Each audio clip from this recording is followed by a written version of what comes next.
já comentou. Hoje vou apresentar a defesa do meu mestrado, que tem o título Da Ginga à Sardinha, Etnoictiologia e Sistemática Molecular de Pequenos Peixes de Valor Cultural da Costa Brasileira. Eu sou aluna da pós-graduação em Sistemática e Evolução na Universidade Federal do Rio Grande do Norte. E sou orientada pelo professor Sérgio e co-orientada pelo professor Pedro. A sobrepesca, ela é um dos principais agentes causadores da perda de biodiversidade e do declínio de populações marinhas. Tanto é que nas últimas 4 décadas, os estoques pesqueiros, eles diminuíram cerca de 50%, e isso afeta toda a questão do mercado, tanto para a produção de alimento, como para empregos relacionados a essa área. Exemplos de estoques que sofreram colapso e já foram sobreexplotados são da anchova peruana e da sardinha do Mar do Norte, que são ambos estoques no Atlântico, encontrados no Atlântico. E essa tendência, ela é global, essa tendência de explotação. Nesse gráfico, vocês podem ver que tanto a porcentagem dos estoques que já estão completamente sobreexplotados em laranja, e dos que estão sobreexplotados em vermelhos, eles têm aumentado essa porcentagem ao longo dos anos. E para a gente monitorar e avaliar os status desses estoques, é importante termos algumas informações básicas, como a identificação de espécies e sua distribuição e delimitação. Essas informações, elas são importantes por seguintes razões. Na identificação das espécies, além de é necessário também sabemos a associação da espécie científica com o nome popular pelo qual ela é comercializado, porque sabemos que na maioria dos locais a comercialização é sempre feita pelo seu nome popular. Então, a gente saber a correspondência da espécie científica com o nome popular é importante para ter essa avaliação de status. E é aí que entra a etnoictiologia e etnotaxonomia, que aborda o conhecimento popular de pescadores tradicionais em relação aos peixes. E quando abordamos também esse conhecimento junto ao conhecimento científico, isso cria uma base de conhecimento mais completa para subsidiar o manejo desses recursos pesqueiros. Em relação à distribuição e delimitação de espécies, para a gente ter um manejo eficiente, é importante sabermos sua distribuição e como ela está distribuída, até porque o aspecto da distribuição de espécies ela é um dos aspectos mais importantes para a conservação e o manejo, consequentemente. E é aí que entra a filogeografia, que estuda como as espécies estão dispersas e os processos que foram provavelmente causadores dessa dispersão e desses padrões.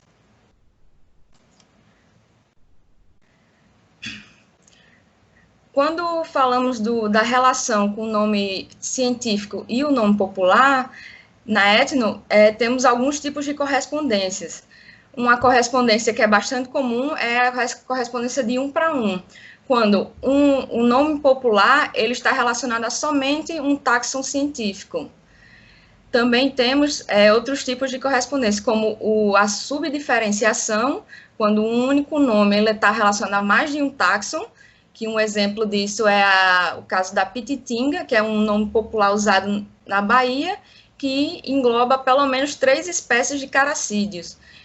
E o outro tipo de correspondência é o de sobrediferenciação, quando, na verdade, mais de um nome popular ele vai corresponder a uma mesma espécie científica, que é o caso do Caranx crisus, que, dependendo do seu tamanho, seu estágio de vida, ele vai receber diferentes nomes, como carapau, xerelete ou manequinho. E esse tipo de associação, ela também esse tipo de associação ela também ocorre na filogeografia. No caso, seria de algumas incongruências, que exemplos são quando se achavam que tinham descrito só uma única espécie com uma ampla distribuição e com auxílio de dados genéticos se descobre, se investiga melhor e vê que essa espécie, na verdade, não é uma única espécie com a distribuição contínua. Pode ocorrer estruturação de linhagens, como no caso aqui do Malacoquetenus triangulatus, que, usando dados genéticos, foi descoberto que ele, na verdade, apresenta um complexo de espécies, um complexo de linhagens. E, nesse caso, como vocês podem ver ali apontado em seta em vermelho, a provável barreira causadora dessa estruturação das linhagens é a barreira da pluma do Amazonas e Orinoco, da pluma desses rios. E também temos um outro caso, que seria quando várias espécies tinham se anteriormente descritas, quando é estudado com dados moleculares, se vê que, na verdade, essa espécie ela corresponde a uma única espécie, como é o caso aqui do peixe-serra, que é o Pristis pristis, que anteriormente era descrito como 3 espécies e, com dados moleculares, viram que não existe essa distinção entre essas espécies, que, na verdade, é uma única espécie. No caso, ocorrendo a sinonímia dessas espécies. Dentro dos peixes ósseos, tem a ordem monofilética dos clupeiformes, que corresponde às sardinhas, arenques e anchovas. São peixes com comportamento de cardume, planctívoros, e que a grande maioria apresenta essa coloração prateada e tem um tamanho pequeno. Dentro dessa ordem, tem a família Clupeidae, que corresponde diretamente às sardinhas. E, atualmente, dentro dessa família, temos 198 espécies válidas. Dessas espécies, 32 têm distribuição restrita para o Oceano Atlântico, tropical e subtropical. Em muitos desses locais, esses peixes eles apresentam uma importância econômica muito grande, podendo até representar 1/3 total da pesca em alguns locais. Esse gráfico aqui é do Sea Around Us, que ele mostra a quantidade de pescado ao longo dos anos para a região da costa do Brasil e suas ilhas oceânicas. E só em 2014 foram pescados 152 toneladas de clupeídeos, o que representa 13% do total da pesca naquele ano. E nessa tabela ao lado são as 20 espécies mais pescadas nessas regiões. E aqui quero destacar que a espécie mais pescada de todas elas é a Sardinella brasiliensis, que é um clupeídeo, e que ela está associada a águas mais frias, ela é encontrada mais ao sul e sudeste do Brasil. E também quero chamar atenção para as espécies que estão ali classificadas como clupeídeos, que não tem nenhuma refinamento na identidade das espécies, e o Opisthona hemoglino, que também é uma outra sardinha, porém que tem uma distribuição bem mais ampla que a Sardinella brasiliensis. Ela é uma sardinha que ocorre tanto no sul, sudeste, norte e nordeste do Brasil. Além dessa importância econômica associada às sardinhas, temos a importância cultural. Um exemplo é o caso de Portugal, onde as sardinhas elas têm uma relevância tão grande na cultura que elas fazem parte têm influência na arte, na culinária e até na língua, como provérbios usados na língua portuguesa.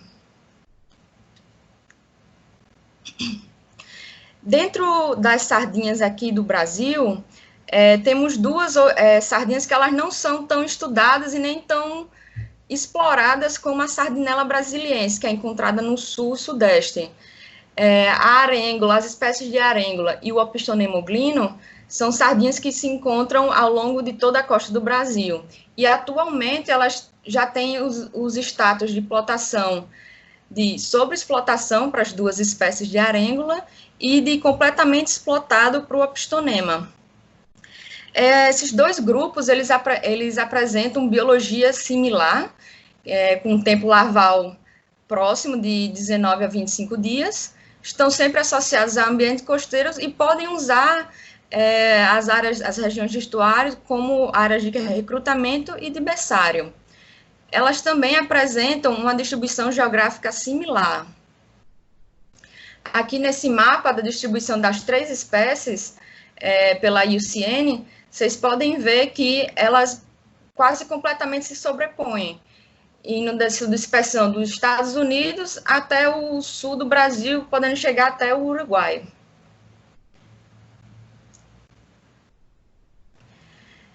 Escolhemos esses dois grupos para trabalhar nesse trabalho, para explorar nesse trabalho, porque eles são pescados que estão sendo explorados, mas que são poucos estudados na região do Brasil, em comparação à sardinela, que tem vários estudos, tanto relacionados à pesca, como biologia, ecologia, e também a parte de etno.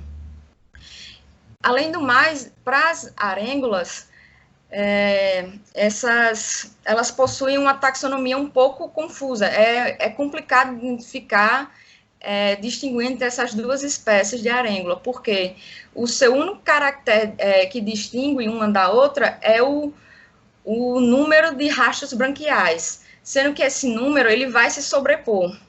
Então, fica complicado você conseguir diferenciar com certeza essas espécies. E também já foi indicado por Whitehead em 1985 que essas espécies podem apresentar possíveis complexos de espécies dentro de toda a sua distribuição. Além disso, temos a importância cultural que essas espécies podem estar relacionadas aqui no Nordeste do Brasil, que é o caso da ginga. A ginga são peixes pequenos que fazem parte de um prato típico aqui da região, que é a ginga com tapioca. Eles são peixes que são fritos e servidos junto com a tapioca. E o único estudo que foi feito relacionado à ginga foi um estudo de cunho sociocultural, feito por Dantas em 2015, e nesse estudo ela chega a indicar que ginga provavelmente são juvenis de clupeídeos, sendo que, como não era a abordagem dela, ela não indica quais espécies são, se realmente são juvenis, e o que de fato compõe a ginga. Dessa forma, esse trabalho ele foi dividido em 2 capítulos. O primeiro tamanho é documento, etnoictiologia de uma espécie culturalmente importante no Nordeste do Brasil, que tem como objetivo definir a composição específica da ginga e determinar a distribuição geográfica desse nome popular. E o capítulo 2, diferentes padrões filogeográficos de 2 clupeídeos no Oceano Atlântico Oeste, que tem o objetivo de responder às seguintes 3 perguntas. Existe estruturação genética entre indivíduos do Atlântico Norte e Atlântico Sul? Se existe essa estruturação, ela coincide com a barreira do rio Amazonas? E, por fim, quantos estoques existem na costa do Brasil? Para responder essas perguntas, no caso do capítulo 1, fizemos 2 tipos de coleta. A primeira, compramos peixes em mercados ou diretamente com os pescadores para identificar que peixes estavam sendo vendidos como ginga. E também fizemos as entrevistas com esses pescadores, Para os peixes que foram comprados, utilizamos o manual da FAO e o catálogo de Figueiredo de Menezes para fazer a identificação. Além do mais, fizemos a medição do comprimento padrão desses peixes para identificar se esses peixes estavam sendo vendidos como juvenis ou adultos. E também fizemos a frequência relativa das classes de tamanho desse comprimento, para justamente investigar essa questão. E os questionários que fizemos, que foram aplicados nas entrevistas, ele foi dividido em duas partes. A primeira o pescador identificava as espécies de peixes pelos nomes populares que ele conhece, e depois fazíamos perguntas específicas relacionadas à pesca de cada nome popular. Aqui, para ilustrar as 9 fotos que utilizamos no questionário. No caso, mostrávamos essa foto para o pescador e ele indicava que conhece essa espécie que está na foto por tal nome popular. Utilizamos 4 clupeídeos, 3 ingraulides, um Aterinopside e um Mugilide. A escolha dessas espécies foi feita com base em alguns critérios, que foram espécies que têm hábito costeiro, têm um tamanho razoavelmente pequeno e apresentam essa coloração prateada. Para responder às perguntas do capítulo 2, também fizemos coletas tanto com os pescadores e nos mercados também, comprando peixe, mas também fizemos coletas próprias, utilizando rede de arrasto, e também recebemos doações de várias amostras de vários colaboradores, como o Laboratório de Biologia e Genética de Peixe na Unesp. Recebemos também da Universidade Federal do Espírito Santo, da Universidade de Vila Velha e do Acervo Zoológico da Unisanta. Também dos peixes que foram adquiridos, utilizamos a mesma literatura para fazer sua identificação, que utilizamos no capítulo 1, e fizemos a extração do DNA e PCR para o marcador CO1, editamos e alinhamos as sequências e, por fim, fizemos as análises filogenéticas e filogeográficas. Aqui nesse quadrinho é só uma ilustração para mostrar como foi feito esse processo da parte molecular, onde era era tirado um pedaço de tecido, fazíamos a extração salina, depois a amplificação, o PCR do gene CO1, e esse produto de PCR foi mandado para a Macrogen, onde foi feito o sequenciamento, e quando esses resultados chegavam a nós, fizemos a edição no seq-trace das sequências e fizemos o alinhamento no Mega. Também adicionamos várias sequências disponíveis no GenBank. Aqui só para mostrar as análises que fizemos de filogenia, como distância genética, a inferência bayesiana e as delimitações de linhagens, como as análises de filogeográficas, de rede de haplótipos e da estruturação populacional usando o GenLender. Só um minuto, beber um pouco de água.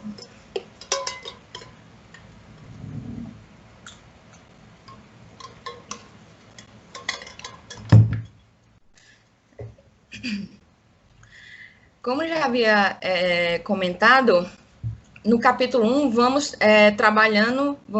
trabalhamos com a questão da ginga, o aspecto etno-teológico da ginga, que faz parte desse prato tradicional que surgiu aqui em Natal, e mais especificamente no Mercado Público da Ridinha, que é um bairro bem tradicional daqui, e no começo de 2019, a ginga com tapioca ela foi foi considerado um patrimônio cultural do Estado. Então, tendo em vista esses aspectos culturais associados à ginga, tanto é que já serviu até de inspiração para a criação de uma banda, aí no lado direito você pode ver que é ginga com tapioca, forrozão ginga com tapioca, tendo em vista toda essa bagagem cultural que está associada à ginga, pensamos que ela pode ser considerada uma espécie culturalmente importante. E quando a exploração de uma espécie que tem um valor cultural, além de ter o problema da sua sobreexplotação, que vai afetar todo o ecossistema que ela vive, também podemos acarretar na perda dessa cultura para a população tradicional.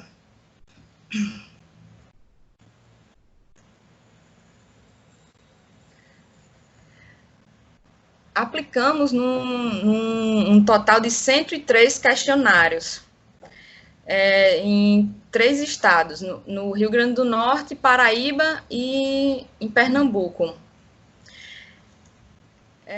E dos nomes populares que foram mais citados pelos pescadores, os 4 mais citados foram sardinha, arenque, ginga e manjuba. E desses nomes, vimos que sardinha, ela sempre foi reconhecida por todos os pescadores em todas as localidades, tendo essa representação de 100%. E a ginga, apesar de ela ter sido reconhecida em Macau e em Fernando de Noronha, os pescadores que a reconheceram sempre indicavam que, apesar de eles conhecerem, diziam que só existia em Natal, era um pescado que só tinha em Natal. Aqui nesse gráfico em destaque são as 5 espécies que foram indicadas pela visão dos pescadores, né, sem um extrato por localidade, isso aqui é no geral. Tivemos 5 espécies que foram indicadas como sendo ginga, que foram a terinela, anchoviela, arêngula, lili e opstonema. E, além disso, vocês podem observar nesse gráfico que nenhuma espécie, nenhum nome popular, ele vai estar associado a uma única espécie. Ou seja, aqui a gente não consegue identificar aquela correspondência 1 para 1, que eu citei antes. Então, vocês podem ver que sempre, pelo menos, cada espécie científica ela vai estar associada com pelo menos 2 nomes populares.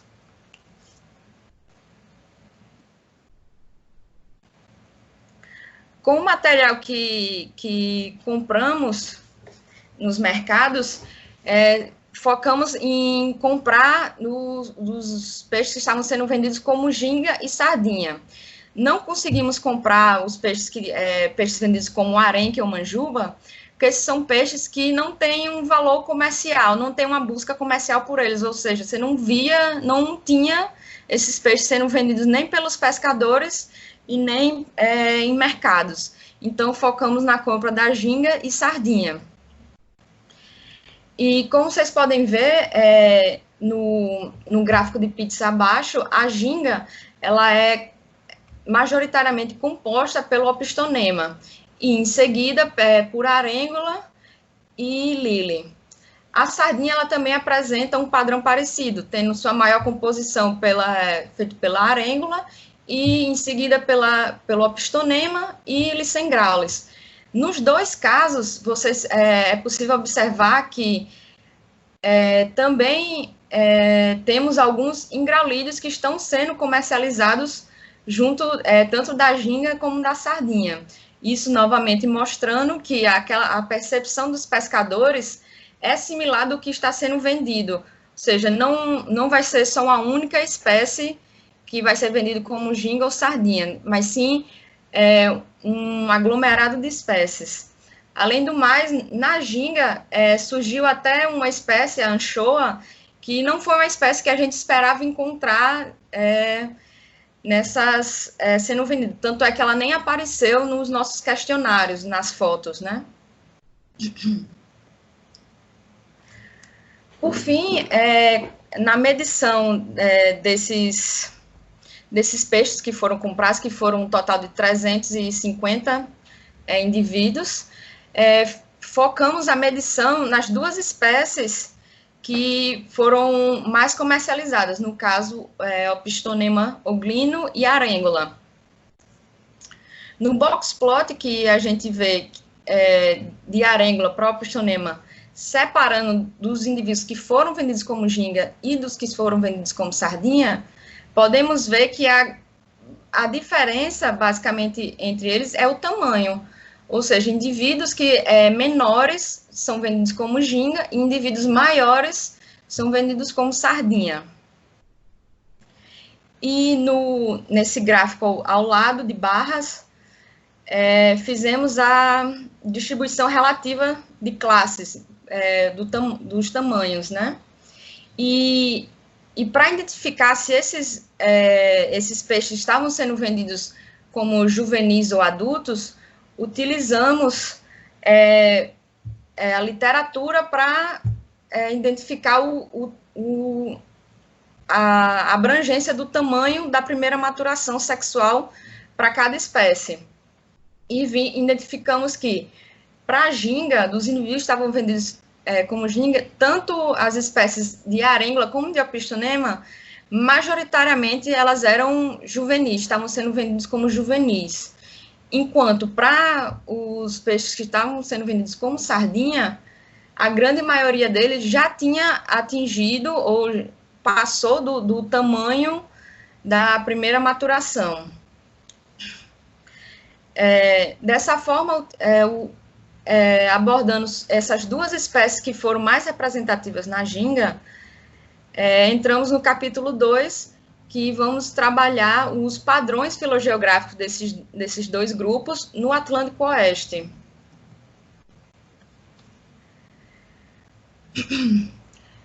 No Atlântico Oeste, no Atlântico, de forma geral, já se é conhecido diversos padrões filogeográficos de diversas espécies.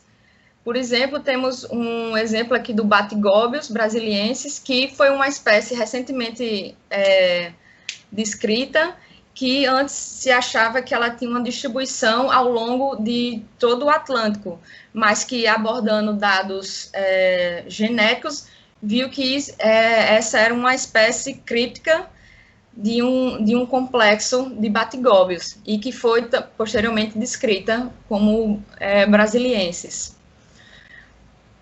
E um outro caso também é o do complexo de Eosinóstomos, que foi identificado também com dados moleculares que a existência de duas linhagens das espécies. Uma linhagem ao sul, no Atlântico Sul, que incorpora a costa do Brasil, e no Atlântico Norte, que fica acima do deságua do rio Amazonas, que engloba a parte do Caribe e a costa da América Central e América do Norte. E são vários aspectos oceanográficos que podem causar esses padrões distintos, esses padrões filogeográficos de distribuição. E um desses aspectos são as barreiras biogeográficas. Uma barreira que é bastante conhecida é a pluma do rio Amazonas-Orinoco, que, como mostrado nessa imagem de satélite da NASA, podemos observar a influência do deságua desses dois grandes rios, que em cores mais quentes, quando a salinidade, altos níveis de salinidade, e cores mais frias, baixo nível de salinidade. E podemos ver como essa descarga de água doce no oceano, ela cria essa pluma de água doce. E também essa barreira, ela já é considerada, levada em conta em vários trabalhos, como um exemplo é do Fletter, de 2018, que ele aborda dados de ocorrência e distribuição de peixes recifais. E nisso ele infere uma árvore de relações dessas ocorrências e já faz essa divisão entre o Atlântico Norte e o Atlântico Sul. Aqui ele dividindo, né, em províncias também, que é a província Carolina e Grande Caribe, no Atlântico Norte, e a província do Brasil, que se encontra no Atlântico Sul. Aqui uma imagem mais em destaque de Briggs e Bowen, 2013, mostrando a região dessas províncias, né?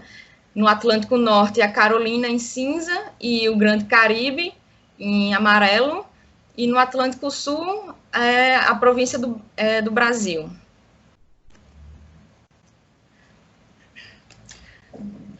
Nas nossas análises para esse capítulo, nós fizemos 3 sets de dados.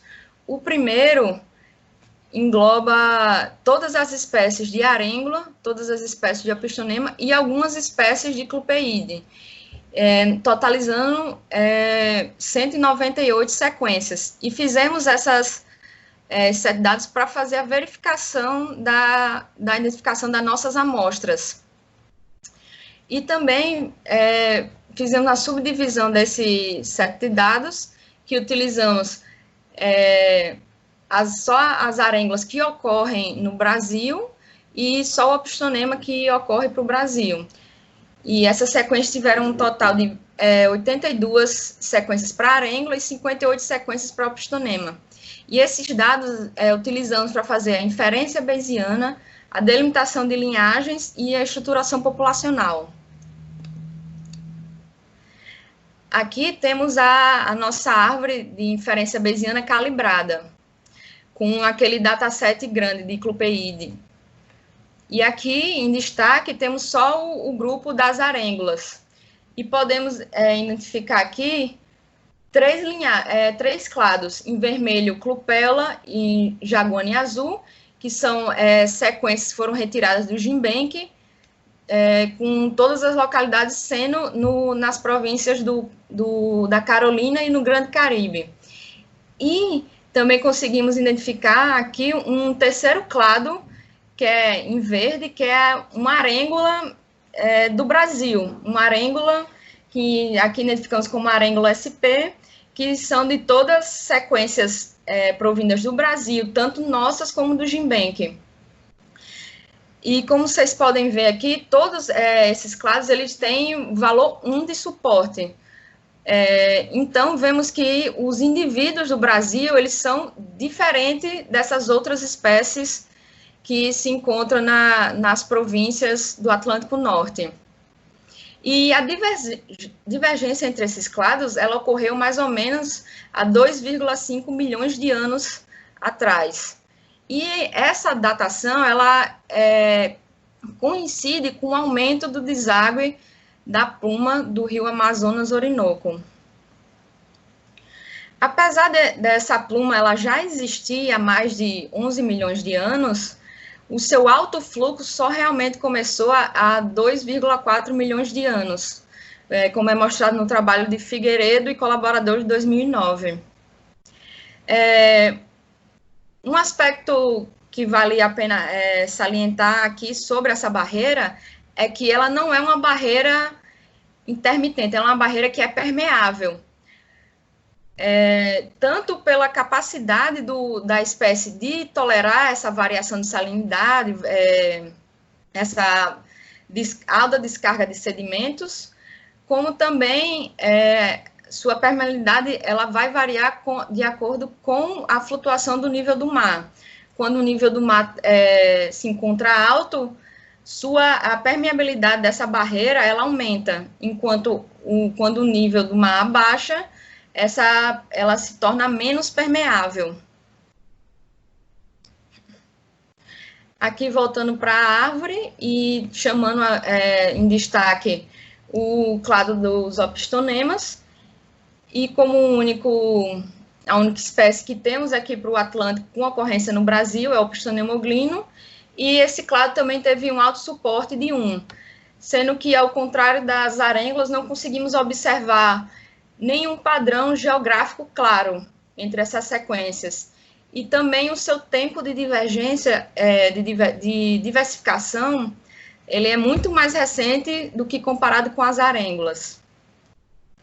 Isso provavelmente evidenciando a questão dessa permeabilidade da barreira do Rio Amazonas, que ela vai ser permeável em diferentes épocas. As delimitações de linhagens, elas apresentaram resultados similares à da árvore da inferência. Para a arêngula também foram detectados 3 linhagens, correspondendo à clupéola, jaguana e a arêngula SP do Brasil, e no caso de opistonema, a maioria das análises indicou uma única sequência. E dessas sequências, essas análises que indicaram uma maior delimitação,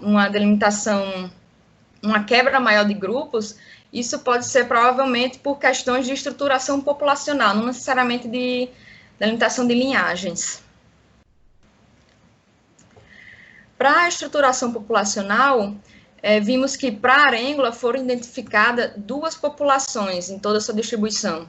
Uma população na província Carolina e Grande Caribe, nesse caso, juntando as 2 arêngulas, a clupéola e jaguana, e uma segunda população para a província do Brasil, caso a arêngula SP.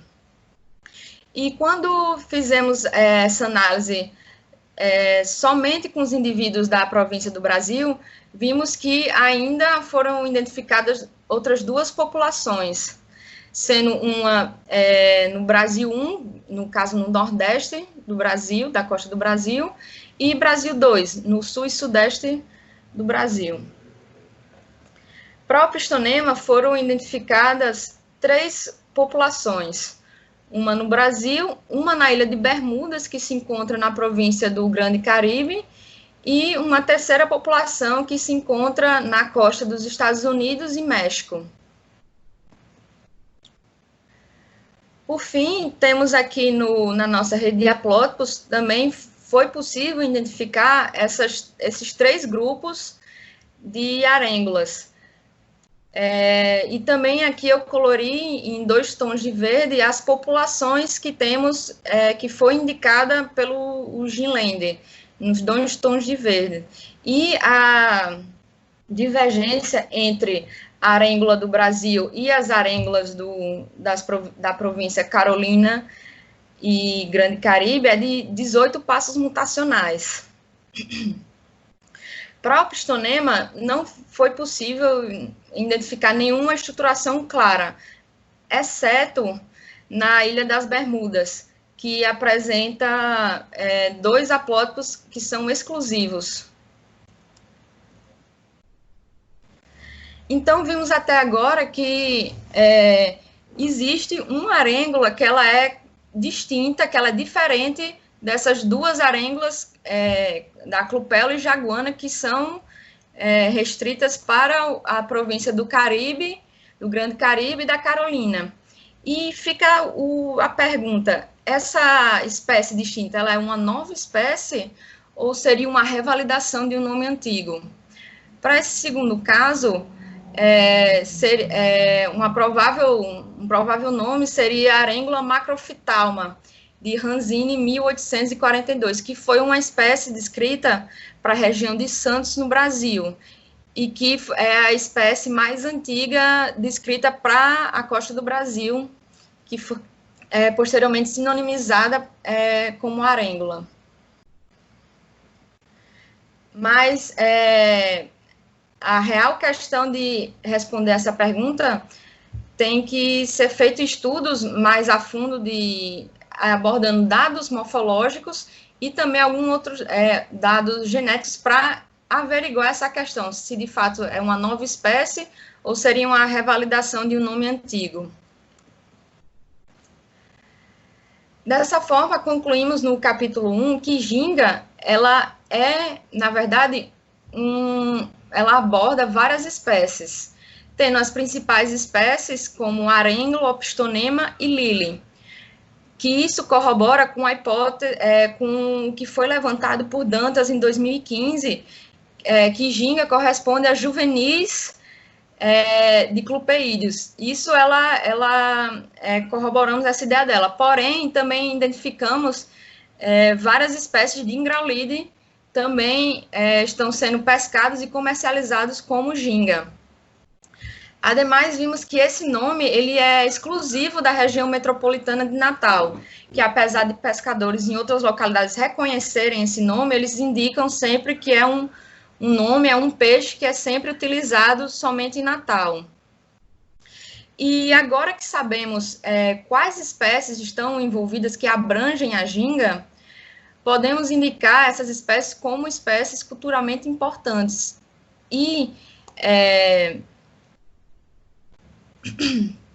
E agora que temos esse conhecimento, é possível utilizar essas espécies como espécies-alvo para o manejo local. Isso porque quando uma espécie que ela é levada, ela é alvo de um manejo, se ela tem um apelo cultural para a população local, essas estratégias elas tendem a ser terem mais sucesso do que quando comparado com espécies que não têm um valor cultural para aquela população, porque eles tendem a aceitar com mais facilidade essas estratégias de manejo. E também vimos que esse tipo de correspondência da ginga é um tipo de correspondência de subdiferenciação, onde o nome ginga ele é utilizado só para se referir a várias espécies científicas. E, como conclusão do capítulo 2, que abordamos as duas espécies mais representativas da ginga, vimos que, sim, existe uma estruturação genética entre essas duas províncias, a Carolina, Grande Caribe, e a província do Brasil. Essa estruturação ela foi detectada tanto para a arêngula como para o apistonema, porém em níveis diferentes. Enquanto para a arêngula vimos que ocorreu provavelmente um evento de especiação, para o apistonema isso não houve especiação, mas temos uma estruturação populacional. E o provável causador dessa estruturação genética pode ser o deságue do rio Amazonas-Orinoco, que corrobora também com outros padrões que já foram identificados por outras espécies marinhas.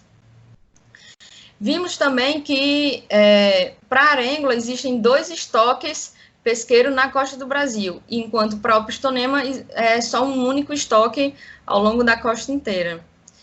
Como tínhamos falado antes, que esses 2 grupos apresentam características similares, mas vimos aqui que eles apresentam padrões filogeográficos diferentes. Isso porque pode ser que, vendo com a literatura, achávamos que esses aspectos biológicos deles eram muito similares, mas talvez não sejam tão similar como achávamos, tendo em vista que vimos a resposta diferente dessas espécies em relação a esse evento vicariante pela pluma do rio Amazonas-Orinoco. E, por fim, temos essa espécie distinta de arêngula, que sugerimos que outros estudos investiguem essa questão abordando dados morfológicos e outros dados genéticos. Gente, muito obrigada por assistir minha apresentação e eu queria agradecer primeiramente ao FRN, que é a universidade que eu estudei desde a graduação e agora estou fazendo a pós-graduação nela. Quero agradecer ao programa de pós-graduação de Sistemática e Evolução e também quero agradecer ao grupo da Ictio Mulheres, que é um grupo formado por mulheres que estudamos peixes e é muito legal ter esse apoio feminino dentro desse meio que muitas vezes, hoje em dia nem tanto mais, mas muitas vezes dominado pelos homens. E também gostaria de agradecer profundamente o apoio que eu tive pelo projeto Multipesca, que financiou tanto minha bolsa de mestrado, como financiou minhas idas a campo e financiou meu projeto de forma geral. E o projeto Multipesca, ele tem a ver com a pesquisa marinha e pesqueira e também associada à Fumbio. Eu também quero agradecer imensamente ao meu orientador, que é um orientador que vem me acompanhando desde a época da graduação, que me orientou durante meu TCC, e que é além de um orientador muito bom, maravilhoso, ele é um ótimo amigo. Não sei como, mas ele me aguentou esses, não sei nem quantos anos eu estou no laboratório, mais de 5, eu acho, e desde sempre ele vem me dando apoio e todos os recursos que eu preciso para conduzir a pesquisa e conseguir atingir o que eu quero ser, que é uma pesquisadora. Eu não achava que eu não ia chorar, mas já estou chorando, já estou querendo chorar.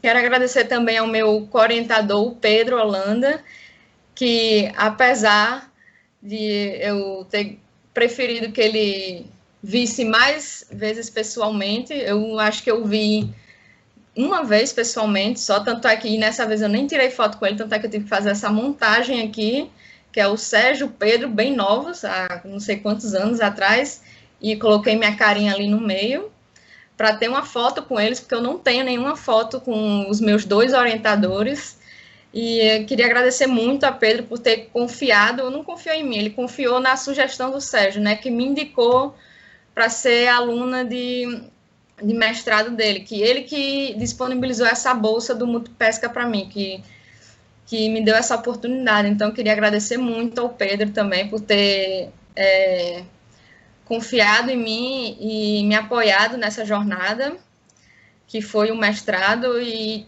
Pedro, eu adoro os seus áudios que você manda quando eu faço uma pergunta, você às vezes manda um áudio de 3, 5 minutos me explicando com com maior detalhe para tirar minhas dúvidas. Então, eu agradeço muito. Gostaria que a gente tivesse visto mais vezes, pessoalmente, mas a gente trabalha com o que tem. Então, muito obrigada, Pedro.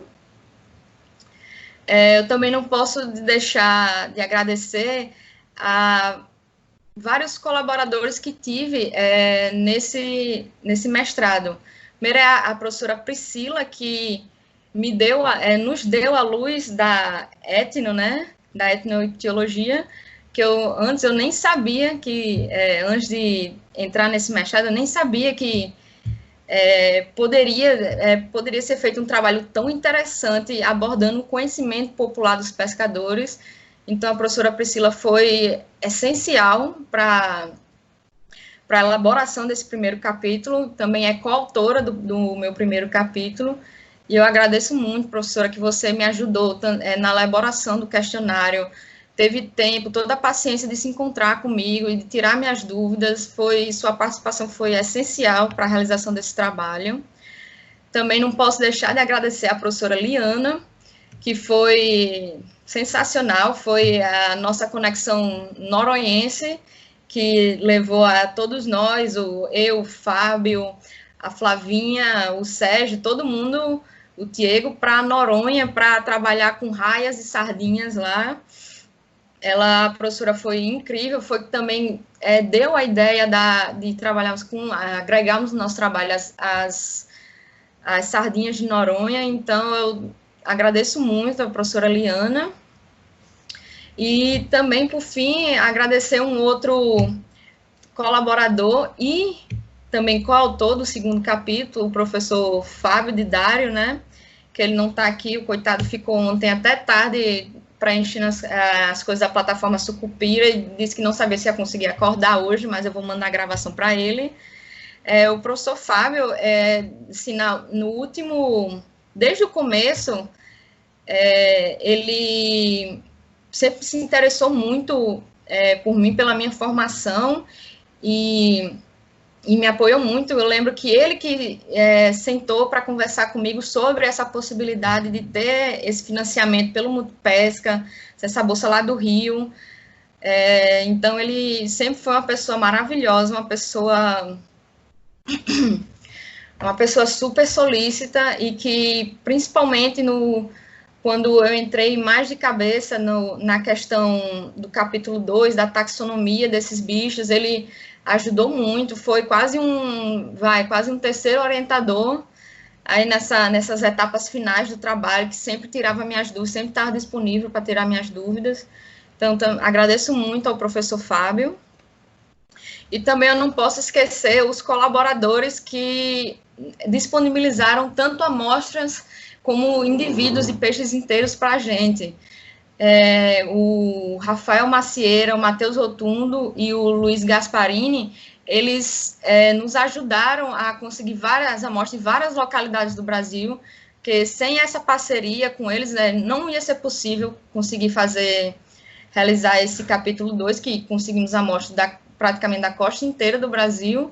E também, e suma importância nisso tudo, é o professor Cláudio Oliveira, que é o pesquisador-chefe do Laboratório de Biologia e Genética de Peixes lá da Unesp de Botucatu, que acho que, se brincar, quase 60%, 70% das amostras que eu tenho foi o Cláudio que doou. Eu fui lá no laboratório dele, visitei o laboratório dele, me recebeu muito bem, foi muito solícito. Então, eu agradeço muito ao auxílio dele, e também aqui embaixo, a aluna dele, a May, que me recebeu na casa dela, junto com a cadelinha dela, a Amélia, me recebeu muito bem na casa dela, que abriu a casa dela para mim, aceitou até colocar peixe no freezer dela para guardar, e eu queria agradecer muito esses dois que me receberam muito bem lá em Botucatu. Também quero agradecer os meninos do Adrian, como eu gosto de chamar eles, não gosto que eu chame eles assim, mas são os alunos do professor Adrian, que trabalha com anfíbios e répteis no nosso departamento, e que, sem a ajuda do Felipe Camurugi, do Ricardo e do Felipe Medeiros, eu acho que eu ia estar ainda enrolada com minhas análises filogenéticas, filogeográficas até agora, porque eles entendem muito dessa área e sempre estavam muito dispostos a me ajudar, a ajudar a analisar minhas sequências, a me ajudar quando eu tinha dúvidas nisso. Então, quero agradecer a eles também. Também não posso esquecer dos estagiários e voluntários que tive durante esses 2 anos, né, que foram tanto alunos de graduação que só estavam passando ali pelo laboratório, foram também colegas de laboratório, que foram para as coletas comigo sem ganhar nada com isso, sem ter nenhuma vantagem isso, ter que ficar horas no sol, ter que preencher questionário, ter que tentar convencer ao pescador que a gente não era do IBAMA, não estava ali para prender eles.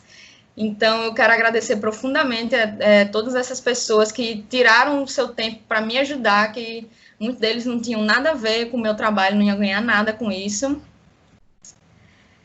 E também, por fim, aqui eu quero agradecer umas pessoas muito especiais que são do meu laboratório, que é o LISE, e também do LABEC, né, que é o do Laboratório de Crustáceos, e juntos formamos o Laboratório de Fauna Aquática. Nós convivemos no mesmo ambiente, e eu sou muito grata por essas pessoas. E aqui, principalmente, eu quero dar um destaque para as mulheres incríveis que eu convivo todos os dias, que agora, nessa quarentena, eu estou morrendo de saudade, mas por todas essas mulheres que me inspiram, tanto como essa força feminina que elas têm, como grandes pesquisadoras que elas são. Então, eu agradeço muito a todas essas mulheres que estão na minha vida, estão presentes ali todo dia comigo, são minhas amigas e me apoiam incondicionalmente.